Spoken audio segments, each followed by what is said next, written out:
Somehow the facts of what happened today in Cumbria do nothing to answer the most troubling question, why it happened.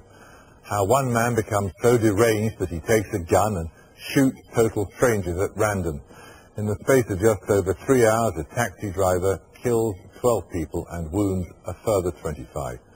These events are very, very rare in Britain, much, much rarer than in many other countries. But that, of course, makes them all the more shocking. Our reporter Peter Marshall reports now from Boot, where Derek Bird eventually killed himself.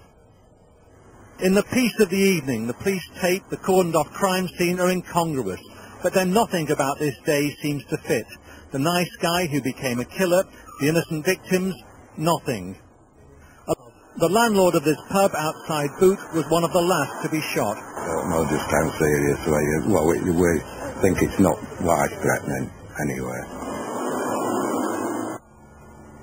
Derek Bird was, according to those who knew him, a quiet, straightforward chap. We spoke to friends who'd been drinking with him only days ago. They said there was nothing at all untoward. And Peter Marshall joins us live now. Peter, what's the latest on those injured this evening?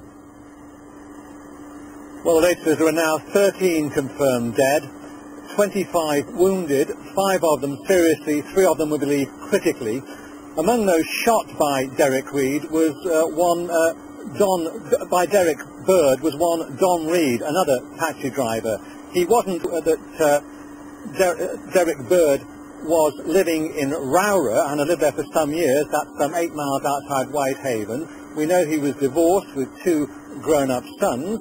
There are all sorts of stories around. There's one story appearing in the newspapers tomorrow suggesting that he'd had a family row over a will. The police will no doubt be looking into that and everything else that's been rumoured and spoken about Derek Bird today. In Rowra we know that a lot of people do, or a number of people do have guns because shooting is a sport.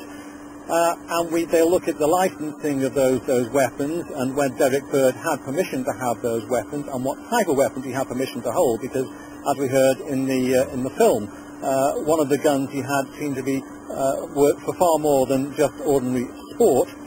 And we now know that Derek Bird died some miles away in a field behind me here in Boot, and the coroner removed his body from here just half an hour ago. Peter, well, thank you very much.